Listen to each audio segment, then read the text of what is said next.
Let's go to Martin Brechbiel, MMR, for his scratch building corner. So Martin, welcome. Okay, yeah. So tonight, a quick resurrection.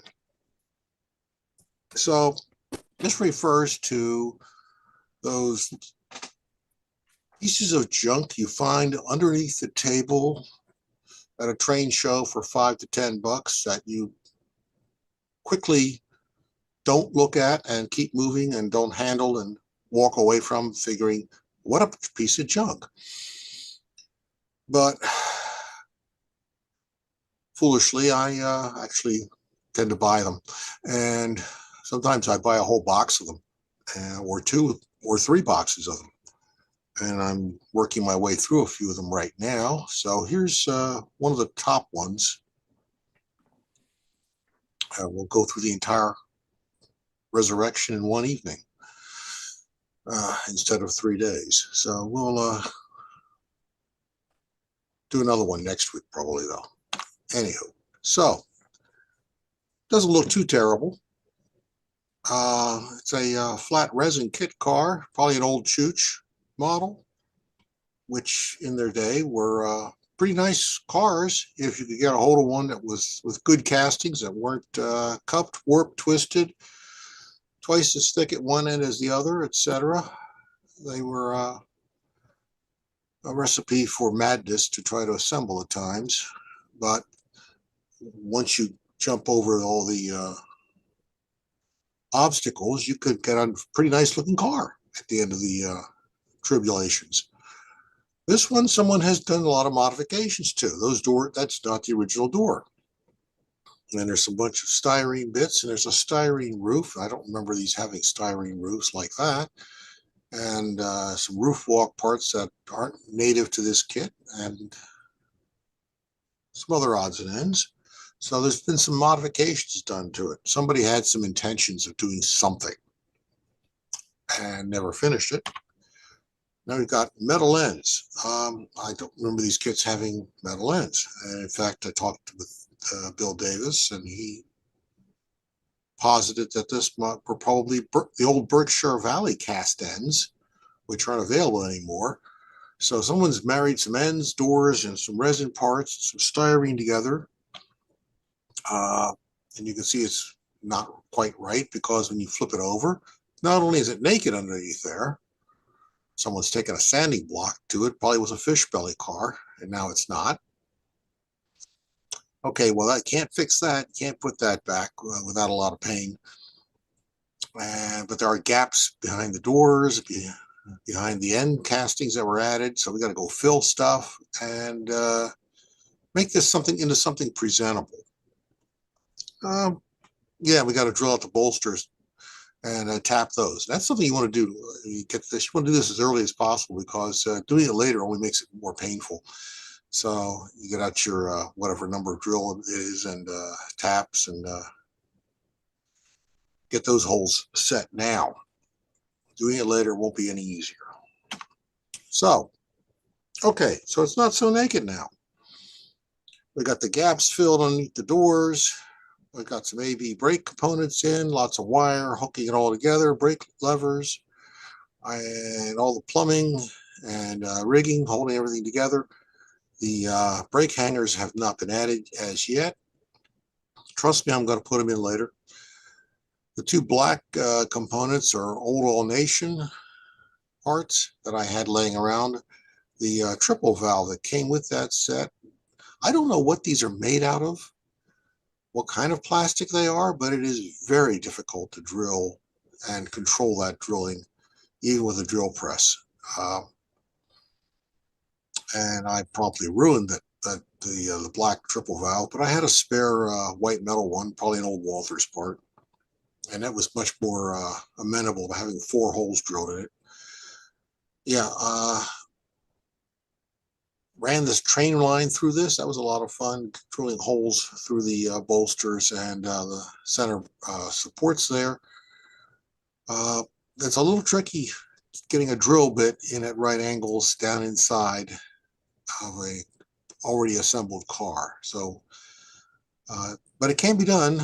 particularly in this case, it's accessible. Other cars, like the one I'm currently working on, I have no idea how I'm going to do that. So we'll add the brake hangers later, but this is pretty much done. The ends, well, here's the boring end, as I term it, the non-brake end.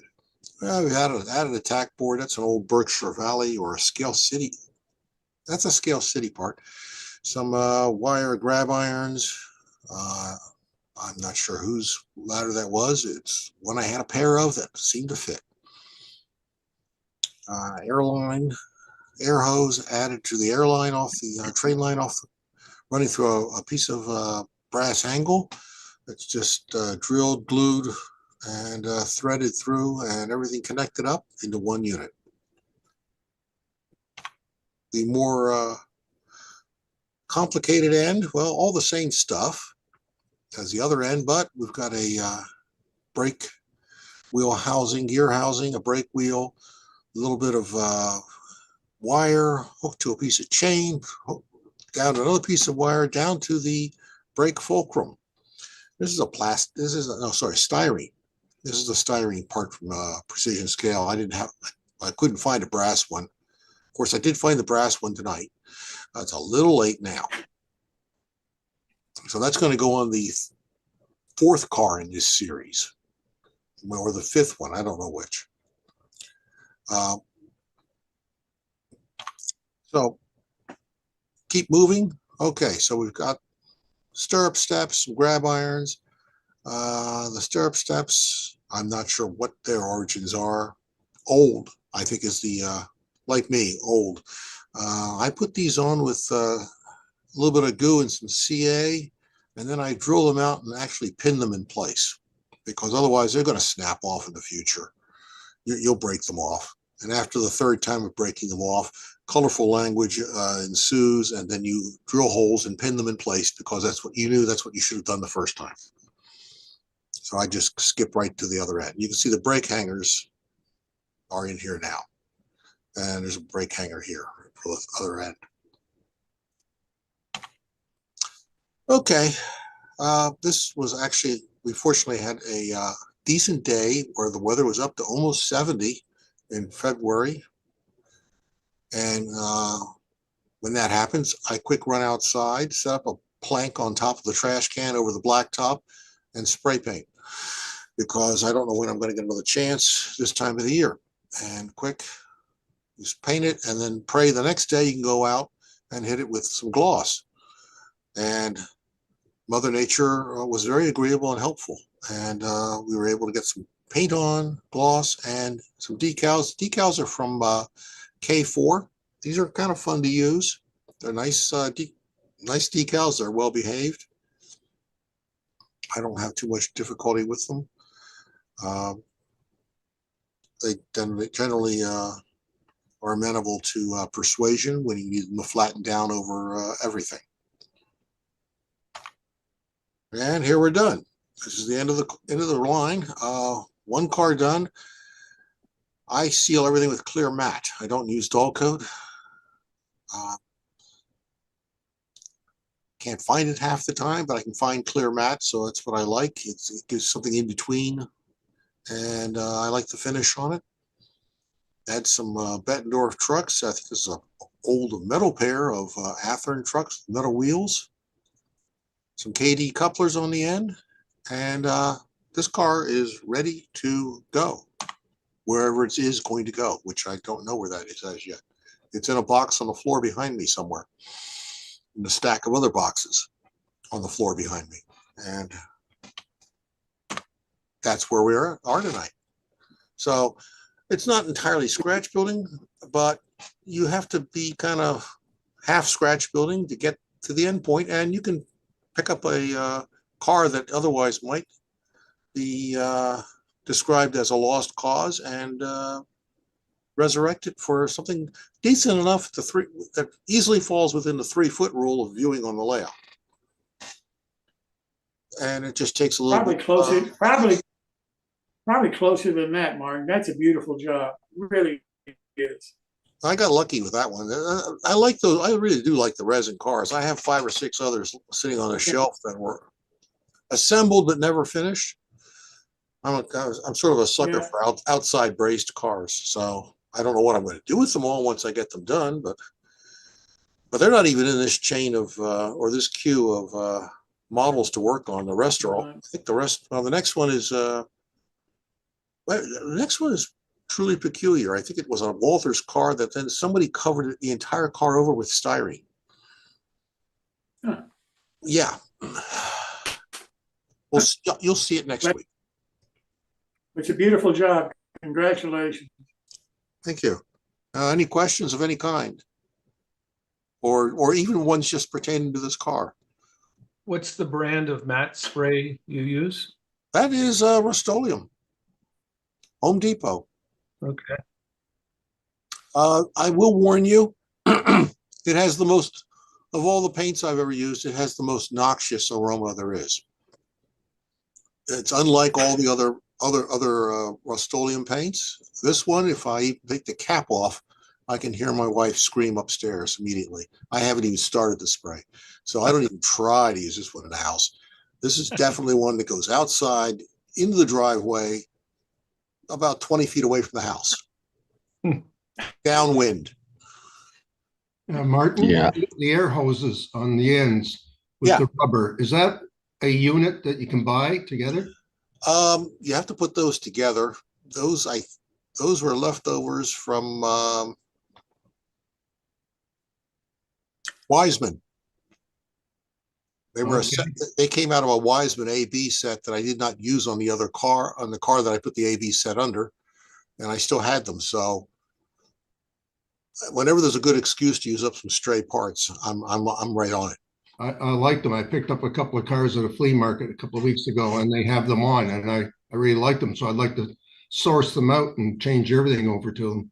Wiseman sells those, and there's somebody else who has a similar product. I don't remember who it is. Might have been Scale City, but I'm pretty sure, I'm almost 100% sure these were the Wiseman ones. The only, there is a requirement of considerable patience in getting the rubber tube onto the white metal tips, particularly when it's the hand. The arm, you're taking risk of bending it and snapping it. With the hand, you take risks of just dropping it and losing it, but trying to force it onto that little black hose. It's kind of stiff. Martin. I think I'm still looking for 3 or 4 of them. They're in the vacuum cleaner. Yeah. You got to get the cooperation of your grandchildren when your mom have them standing by. They got good eyes. Yeah. Hey, Martin. Yes, someone else. Pat here. Yes, sir. I found a little trick with taking the insulation off a small wire and pulling it off. Yeah. And you end up with a nice piece of tubing. It works pretty good. And I take the plastic ones and cut them in half and then slide the tubing over them. Yeah, Mhm. that'll work. Yeah, Yep. you can make your own little nub to hook the 2 ends together with the black tubing insulation in between. Exactly. Yeah, that'll work. Yeah. Thanks, Martin. Good job. No, thank Martin, thanks so much. See you next week. you. Yep.